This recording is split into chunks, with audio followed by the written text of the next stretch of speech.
down in a couple of days.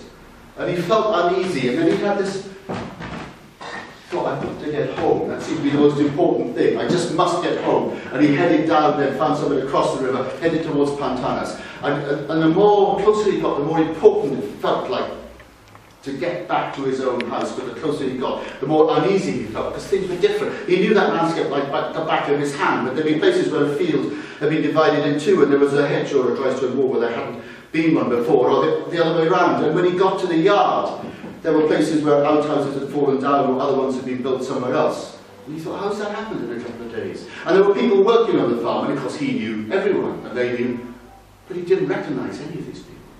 And the style of their clothes seemed strange. And of course they didn't recognise him, and the style of his clothes seemed strange. And he headed towards the door of the house, and they started yelling at him, "Pwy ych chi? Beth i mynd? Where are you going? Who are you?" He said, "I'm a gatre," and they looked at him. And they thought he was some sort of a tramp, a travelling person. They didn't know what he was up to. But he just had, by that time, they called the man of the house. When he got to the door, the man of the house opened the door. And they looked at each other in incomprehension.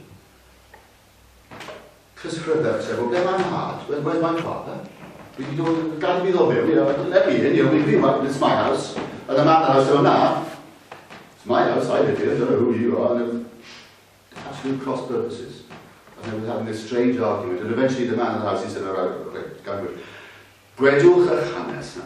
Pwy ych chi, ble chi di bod, who you are, tell me the story, where have you come from?" Rhydderch explained, "Well, I was just away a couple of nights, walked Gwerfyl back, you know, in a family to Rhydderch, and come home now, and I don't know what's going on." And the man of the house, he said, "Now we know what we've here. I think I understand." I think I wrote it down. The man of the house, he said, "Before my family lived here, and we've been here a good few generations, there was another family who lived here. And when I was young, they used to tell me a story. I thought it was just a story. There was a story that, years ago, even maybe centuries ago, a young man of that family, one Christmas night, he walked his sweetheart home to Penacraig, and then he disappeared. And the story was, what people used to tell me, was that the Bendith Imam had taken him, the Tylwyth Teg had taken him. And the man of the house, he said, "That's who you are. I understand now. And especially, you know, if you've been gone for centuries, you shouldn't be here.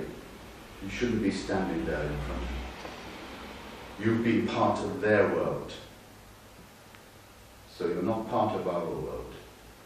So I'm not letting you come inside my house." He took his stick. He didn't strike him. He just touched him with the stick to make sure he didn't come any closer.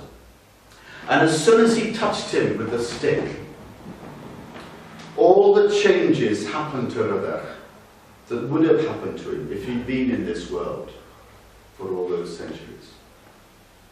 He wouldn't be alive to begin with. He'd be dead a long time. And the man of the house, he could see all these changes happening. Within a second, he saw them all distinctly. And first he saw Rhydderch was just standing there, a dead man. And then he saw his flesh was all rotted. He was just a skeleton with clothes on. And then he saw the clothes crumble away, and there was just a skeleton standing in front of him. But of course the skeleton can't stand up without sinews and bones to hold it together. And then there was just a pile of bones there. And this was all these changes were happening within a second or so. But he saw them all, he perceived them all. And then the pile of bones turned into a pile of dust. A dyna beth oedd the deer.